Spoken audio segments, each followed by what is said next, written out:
Está fora de sítio. Sim. Então, o Tiago Santos, que vai fazer a última apresentação desta última sessão.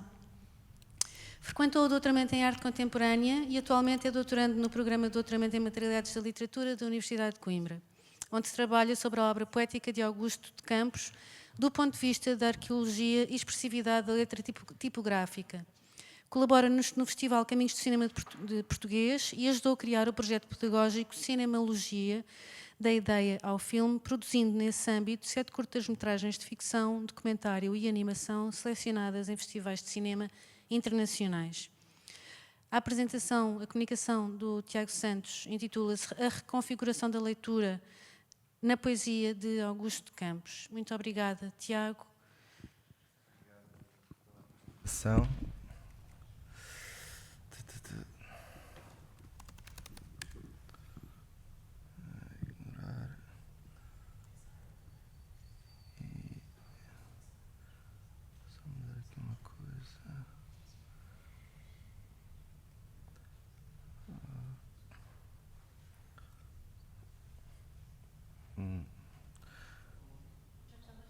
Já estava, mas isto estava em... não me estava a aparecer as notas. E isso é uma chatice, porque depois eu não ia saber o que é que havia de dizer. Pronto, assim é mais fácil. Muito obrigado pela introdução. Sem filtro, tão sincera. Gosto tanto. Posso dar a mim uma desculpa do orador do painel anterior? Sim. Pronto. Então, muito obrigado pela apresentação. O meu autor não se chama Anátole, mas certamente vamos aqui encontrar alguns paralelismos naquilo que é a obra do Augusto de Campos. Isto é, a obra, vamos abordar o corpus inteiro, de certa forma, não todo, e de que forma é que ele é lido, relido, conceitualizado, criado e adaptado ao longo do tempo. Então, quem é o Augusto de Campos? O que é que fez? O que é que faz? Augusto de Campos é um dos principais promotores do concretismo, em especial na poesia, na América Latina. A atribuição do prémio Janus Panionios, após integrar a Ordem de Mérito Cultural do Brasil em 2015, olha, isto é um vídeo, e receber o prémio Ibero-Americano de Poesia Pablo Neruda, veio reforçar o reconhecimento da importância deste poeta e da sua poesia no meio literário mundial.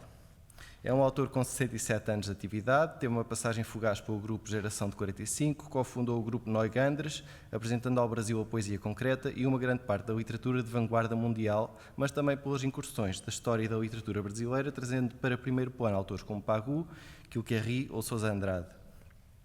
Augusto de Campos é o responsável pela cunhagem concreta da poesia, pensando-se o texto em função da materialidade da linguagem, permitindo leituras combinadas sem que exista, por vezes, uma orientação pré-definida da leitura, resultando em múltiplos percursos no campo textual.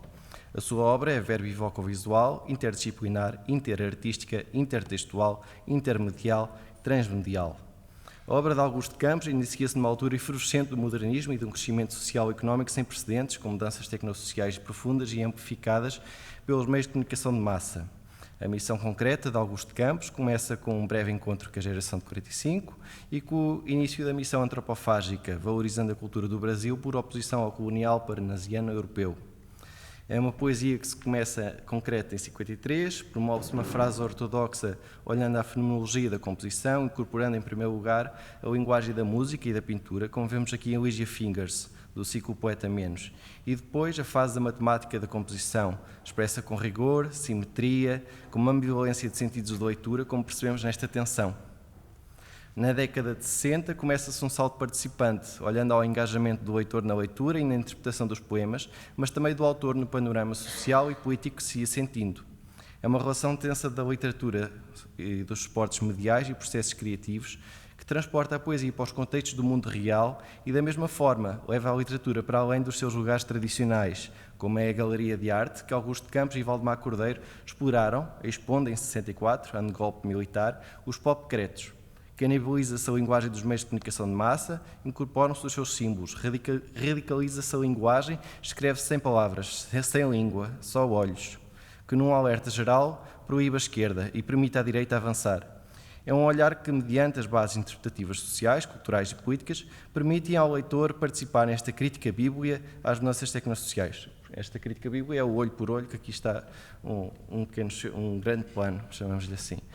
2 anos após, Psiu, ou seja, em 66, alerta ou segreda a frase de Arraes, que é um governador do Nordeste do Brasil: saber viver, saber ser preso, saber ser solto, que nos dão conta do sufocante contexto vivido nos atos ditatoriais promulgados pelo Ato 13. De certa forma, a poesia de Augusto de Campos é de militância pela liberdade e pela democracia.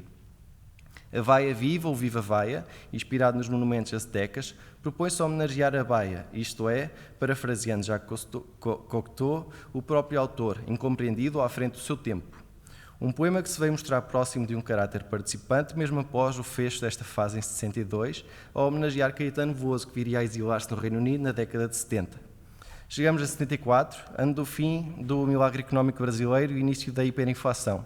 Acha-se também uma caixa preta da lingoviagem de Augusto de Campos, um objeto de galáxia no universo da poesia concreta que junta de quasar a pulsar relevantes poemas da década de 64 a 74, mas sobretudo reafirma a linguagem plástica da poesia concreta e de cocriação da literatura com as artes e com a música, bem como apresenta um objeto de ponta de lança para o mergulho no digital que Augusto deu da década seguinte. O poema digital objeto, Cidade, City, Cité, aqui programado por Hertos de Souza em Fortran, em cartão perfurado, é um poema com leitura transcendente e partilhada entre leitor e máquina.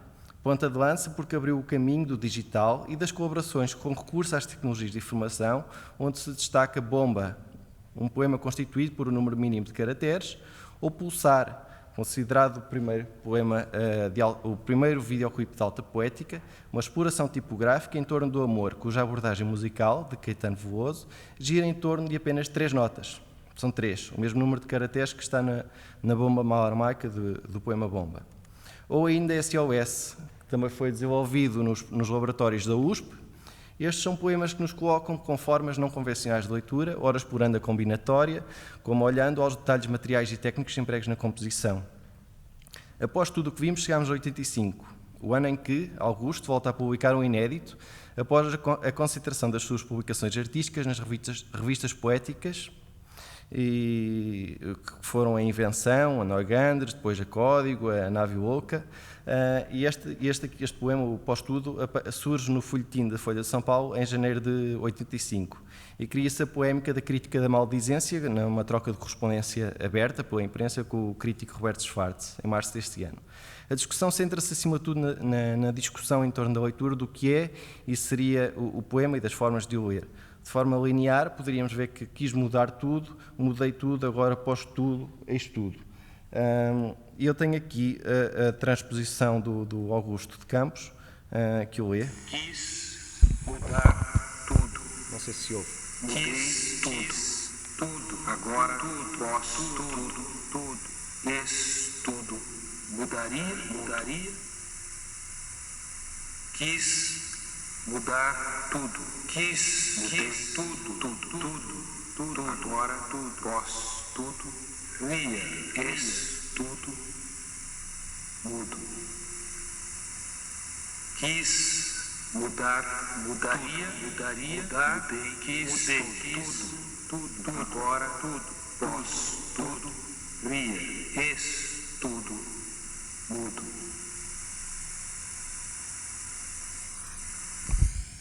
O que se retém é a introspeção, pós-leitura, pós-tudo, é também a introspeção sobre o percurso do poeta e as linhas de extensão da sua ação. Valeria a pena? No Brasil, nesta época, ocorre a transição da ditadura para a democracia, que talvez o autor estivesse a prever. Isto é pura especulação minha, não tenho comprovação bibliográfica. Na década de 60 marca ainda a entrada na arte maior, o cinema, em que Augusto de Campos colabora na curta-metragem Cidade de Tata Amaral. Esperar-se-ia que fosse uma nova abordagem ao poema homónimo, mas não é. É uma homenagem à abordagem de Augusto de Campos e à forma como a poesia concreta se impôs no espaço urbano e nos meios de comunicação de massa e à sua relação com os demais artistas. Ao longo de todo este filme nós vemos aqui uma revisitação de todo o corpus que foi produzido até a época e, acima de tudo, vemos a forma como ele se vai relacionar com os outros artistas brasileiros, mas também internacionais, como aparece muitas vezes o John Cage. A incursão pelo cinema continua com Hi-Fi de Ivan Cardoso, um grande mestre do cinema terrir, isto é, terror e rir, neste filme que é um cinepop concreto, indo em direção contrária à exploração digital da materialidade que vinha sendo promulgada desde a abertura da Caixa Negra. mas sim ao manuseamento expressivo da película, olhando à ressignificação da sua obra na forma multimedial. É uma oposição, de certa forma, ao ready-made dos pop corretos, pelo caráter handmade oposto à norma cinematográfica, isto é, o planeamento, a filmagem, a pós-produção, tudo de uma forma linear. Aquilo que vemos é a película a ser manuseada, arriscada, refeita e, acima de tudo, a incorporar todo o dadaísmo e muito daquilo que é a herança do Man Ray na forma de cinema. Na década de 90, na obra de Augusto Campos, vem ainda marcar uma reconciliação com a voz, que fora relegada para segundo plano em prol da visualidade. Em Poesia é Risco, faz-se uma ligação ao início da sua carreira com o ciclo Poeta em Menos, sem que este venha a abandonar o receptáculo principal do verbo, que é o livro. A revolução digital veio, acima de tudo, também libertar o poeta daquilo que seriam os constrangimentos de uma colaboração em equipa e das suas vantagens, mas veio, acima de tudo, concentrar todo o tipo de ferramentas que ele ambicionava ter acesso no passado numa única secretária. Aqui vemos ele e o filho, o Cid Campos, com o seu primeiro Macintosh e o poema Viva Vaia como fundo.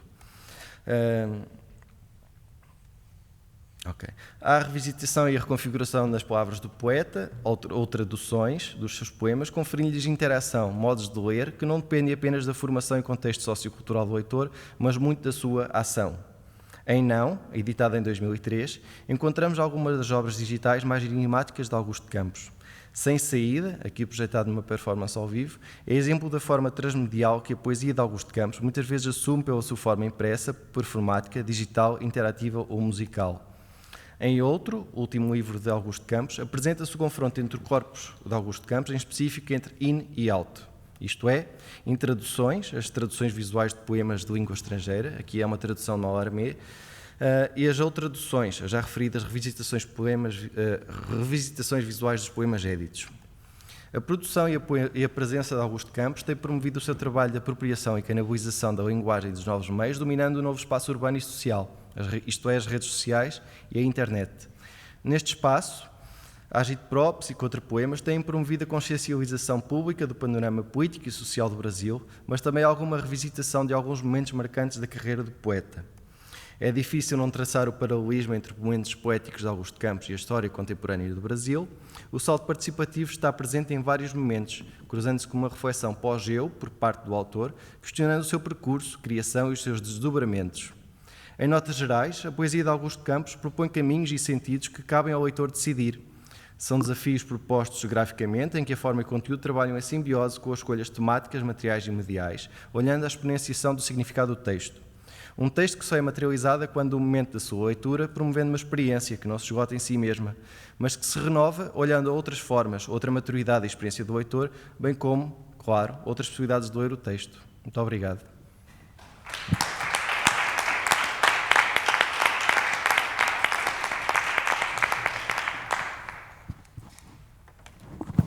Muito obrigada, Tiago. Temos 5 minutos, no máximo, para a discussão. Já estamos muito atrasados. 5 minutos é cruel, mas...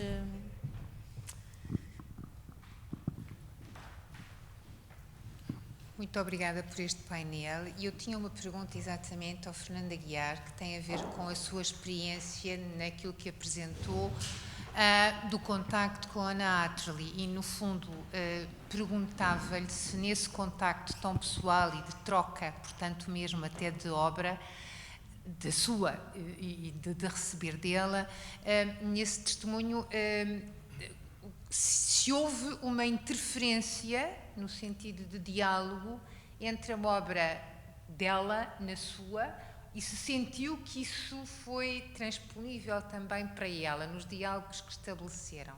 Portanto, é esse nível. Sim. Tá. Ok. Não, por acaso nunca tinha pensado nesse aspecto, mas curiosamente acho que nem a obra da Ana interferiu na minha, nem a minha interferiu na Ana. Apesar de termos uma ligação, enfim, bastante próxima, até porque fazíamos anos os dois no mesmo dia, 8 de maio, portanto, era uma coisa que nos aproximava bastante. Todos os dias, todos os 8 de maio, ligávamos um ao outro, primeiro que se lembrava, ligava. Portanto, isto para dizer que, para além de eu conhecer a Ana desde 1983, havia uma relação muito próxima. Mas realmente eu acho que nunca me senti diretamente influenciado pela obra da Ana e acho que nunca influenciei, obviamente, a obra da Ana também. Mas é curiosa essa pergunta, nunca tinha pensado nisso, nesse aspecto. Há mais alguma questão do público?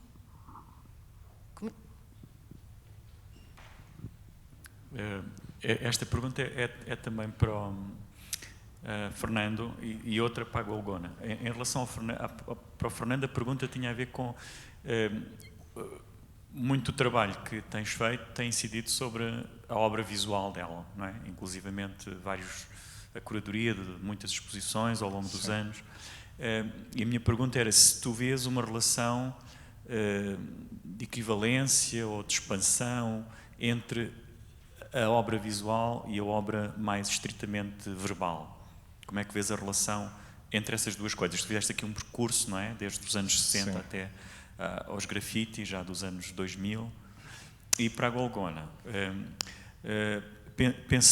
Não sei se pensou especificamente na Anna Atterley, mas pensou certamente no conceito programa e criação, não é? De algum modo isso ficou na parte final do seu texto mais ou menos dito. Não sei se poderia dizer mais alguma coisa sobre o Cesarini em geral. Bom, então, eu se calhar vou dizer uma coisa que vai ofender muita gente, mas para mim a obra visual, caligráfica, de desenho e até de pintura da Ana é muito superior à obra verbal. Isto, na minha opinião, muito pessoal, acho que é a primeira vez que estou a dizer isto também. Mas, enfim, já que me fizeste a pergunta, eu dou a minha opinião sincera. Isto não quer dizer que ela não tenha uma obra verbal importante, claro que tem, eu tenho os livros, leio-os e gosto. Só que acho que é muito menos criativa na sua poesia verbal do que na poesia visual, ou, enfim, ou mais experimentalista, mais caligráfica. Acho que a fase de caligrafia da Ana é realmente o ponto mais criativo que ela tem. O aspecto mais criativo da obra dela. Pronto, é uma opinião pessoal, mas é esta. Não sei se respondi à tua pergunta. Em relação à evolução, eu acho que curiosamente a Ana passa de uma caligrafia depois para uma fase mais pictográfica, mais com um cromatismo mais forte, para uma pintura, para acabar nos neografites, que são também uma forma de caligrafia. Não com aquela minúcia da Rotring, onde ela escreve frases que são legíveis, em alguns casos, noutros não são, mas que ela sabe o que é que escreveu, para passar enfim, a uma caligrafia mais assémica, até pelas características do spray. Mas, de qualquer maneira, eu penso que há um retornar à caligrafia quando a Ana acaba, enfim, na sua última fase, por trabalhar nos neografites. Para a obra mais verbal, não é? Mais literária nesse sentido estrito, aquela fase final, por exemplo, do Pavão Negro, há bocado o Diogo mostrou-nos algumas imagens do ciclo de pinturas, mas ela tem também um ciclo de poemas, sim. Não é? Tem um livro que tem mesmo esse título. Sim, sim. E de facto há uma diferença, embora haja aquela reflexão constante, não é, sobre a questão da estrutura da linguagem e a possibilidade que a estrutura da linguagem nos oferece ou não de criar uma expressão, há uma diferença nessa obra relativamente àquelas obras iniciais que são mais permutativas e mais combinatórias, mais programáticas, não é? Parece haver ali um estilo diferente, não é? Não sei se, quer dizer, de facto, no caso dos grafite parece haver um retorno à caligrafia, não é? Sim, na minha opinião há. Eu penso que isso que tu estás a dizer também tem a ver com uma fase em que a Ana, não digo de repente, mas quase de repente, passa de um certo anonimato em termos plásticos para que salta quase para as galerias de uma maneira assídua. Isto é, a partir do momento em que a Fundação Luso-Americana lhe compra uma série de obras e começa a promover a sua obra visual, a Ana acaba por produzir, isto é outra vez a minha opinião pessoal, acaba por produzir obras visuais em que aquela criatividade, aquela preocupação de ser mais inovadora se esbate um pouco. talvez exatamente porque não sei se, enfim, se as galerias fizeram qualquer tipo de pressão. Eu penso que não há pressão propriamente dito, mas há um outro tipo de produção e com uma menor preocupação de inventividade no aspecto que nós, normalmente os poetas experimentais gostam de falar ou gostam de abordar.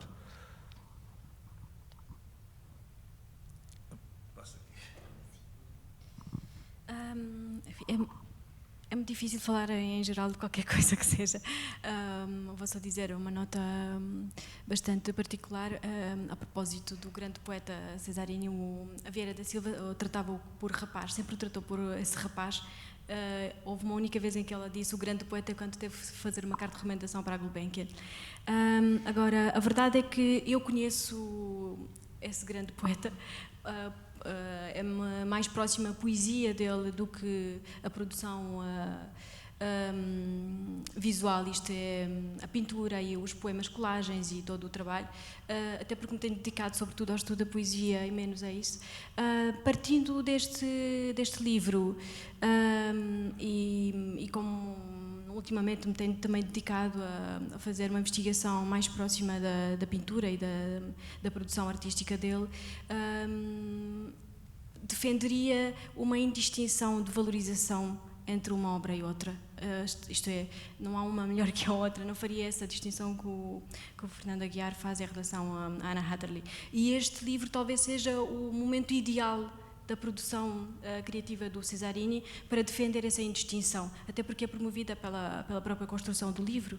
Há toda uma série de ressonâncias e de correspondências que eu não tive tempo aqui para apresentar e que são muito interessantes e que, na verdade, trabalham para uma construção de uma interpretação mútua, isto é, de um espelho de enigmas que nunca tem uma solução irresolúvel em termos de hierarquia e também de sentido, não é? Na medida em que não se chega a um sentido final nunca. Enfim, interessou-me este livro também por ter sido rodeado de um processo criativo escandaloso, não é?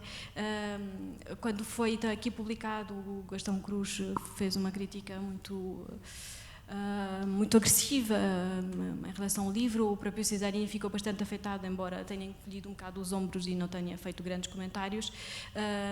A verdade é que tinha medo quando saiu, porque como tinha sido preso, tinha medo que houvesse algum eco que pudesse voltar a ser posto em questão pela PIDE.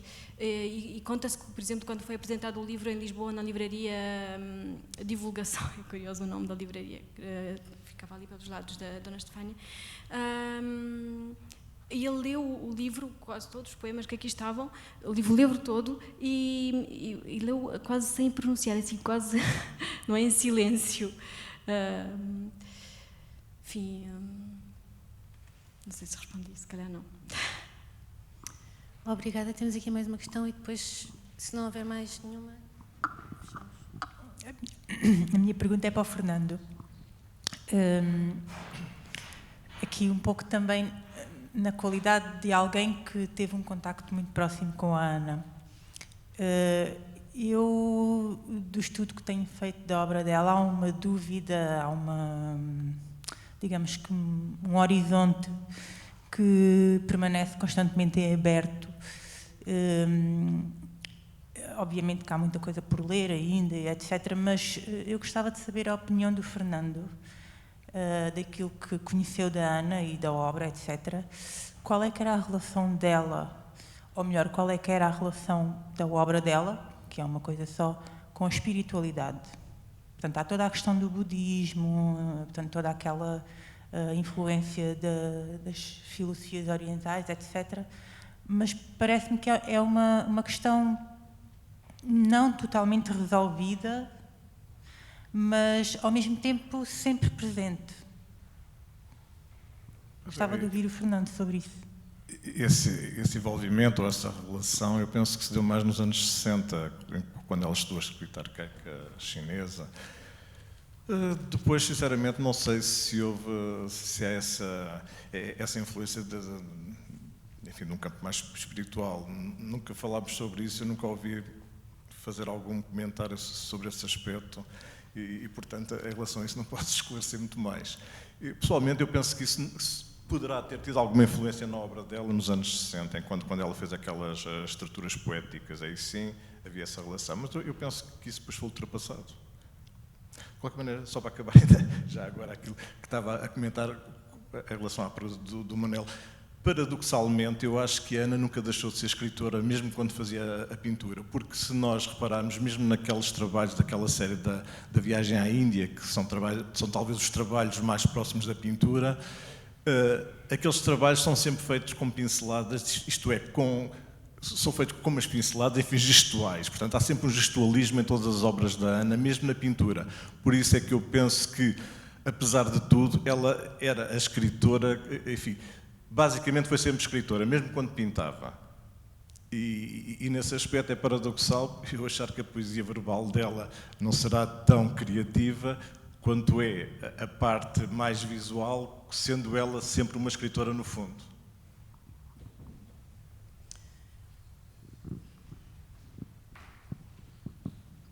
Derradeira questão, mas é também para o Tiago Santos. Eu estava a ver para não me enganar. E era só uma curiosidade, porque, no fundo, a sua exposição foi uma dupla exposição. Foi a sua voz, portanto, lendo aquilo que estava, e o seu vídeo, portanto, que também reconstruiu, ou melhor, que teve nesse mesmo vídeo, a incorporação da obra do poeta. Eu perguntava-lhe, portanto, no seu próprio processo criativo de reinterpretação da obra do poeta, como é que selecionou esse percurso? Isto é, foi um percurso que diacronicamente, havia a exposição diacrónica, de certa forma, das obras, mas unicamente foi isso que o motivou nessa reconstrução vídeo, portanto, de um outro suporte para além do suporte analítico. Portanto, e face à questão do poeta específico que estava a tratar, não é? Onde estava também a descodificar o seu processo criativo. Esta apresentação resulta dentro daquilo que é a minha investigação de tese de doutoramento em materialidades da literatura. A metodologia que eu aqui adotei foi um pouco seguir a cronologia, mas marcá-la e traçar algum paralelo com aquilo que seria a história contemporânea do Brasil, e por acaso, e foi por acaso mesmo, é que eu reparei que 74 efetivamente marcava esse fim de ciclo de crescimento económico.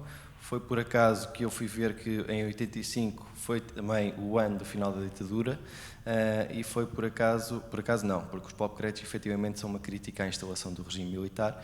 Ficaram essas três datas efetivamente marcadas, e já é algo que já vem há algum tempo, que é inevitável traçar este paralelismo entre os momentos políticos com aquilo que serão os momentos de edição do Augusto de Campos.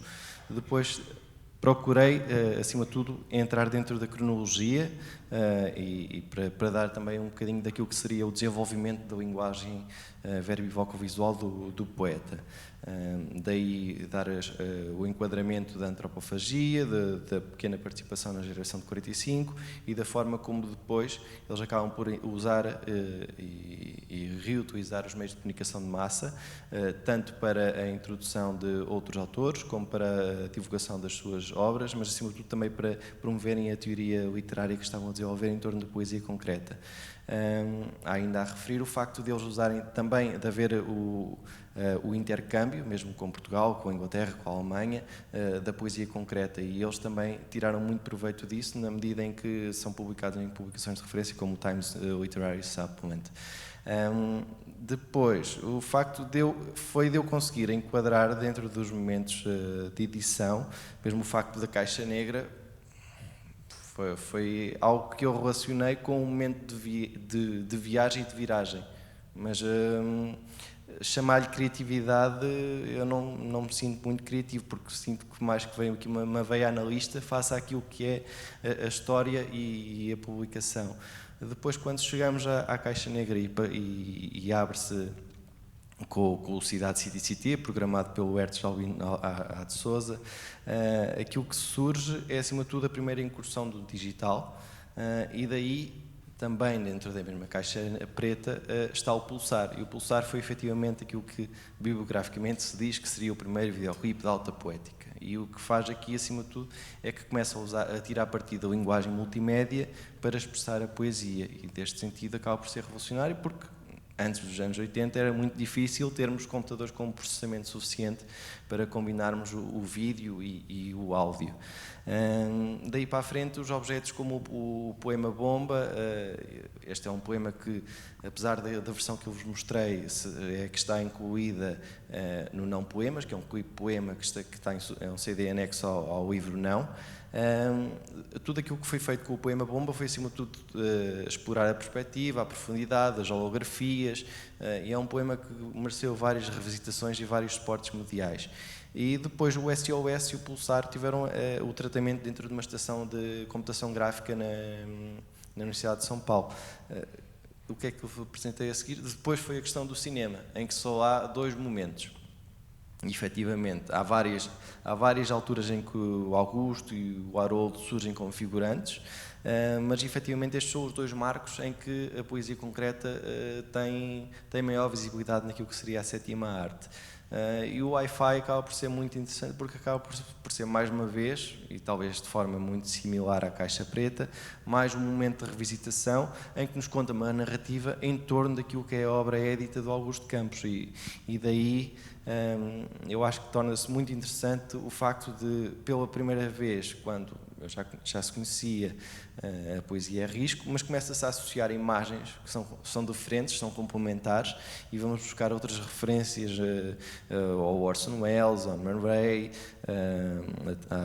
à estética também de dadaísmo, de experimentação material, numa altura em que se começa a dar os primeiros passos numa incursão num cinema digital, em que é pós-produção digital que manda, que me faz a manipulação do cinema, e acima de tudo porque já tínhamos passado toda aquela questão da nova vaga, do cinema novo, em que era-se acima de tudo muito pioneiro na forma de pensar e contar as histórias, mas efetivamente este manuseamento plástico daquilo que é a matéria fílmica, o filme, a película, não era algo que fosse muito comum, e surgir em 99 é algo que me surpreendeu.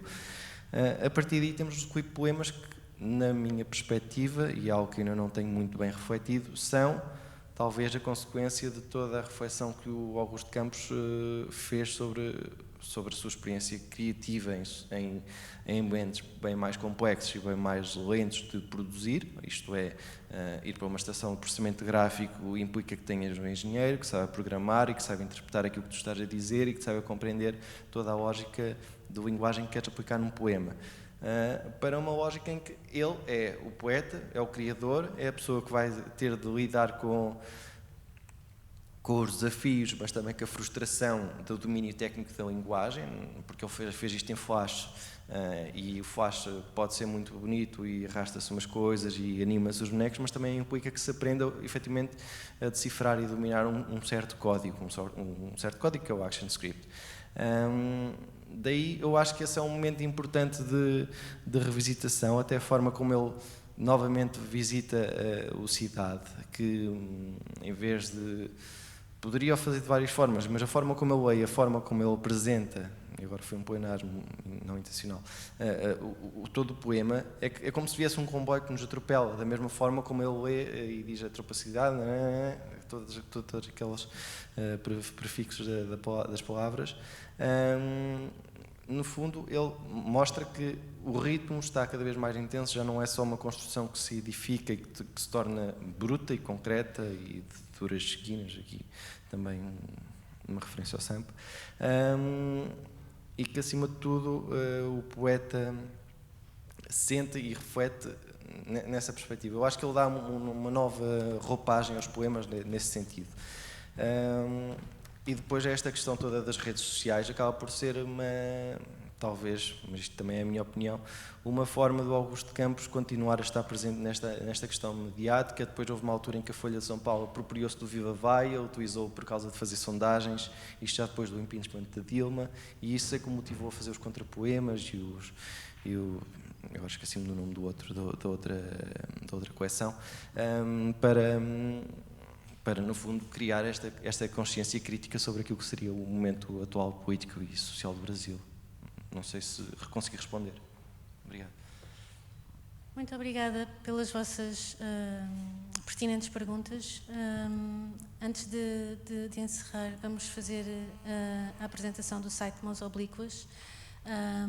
pela Rita Novaes, que vai apresentar o site. A Rita é bolseira da Cátedra Cascais Interartes, com o projeto Mãos Oblíquas, precisamente,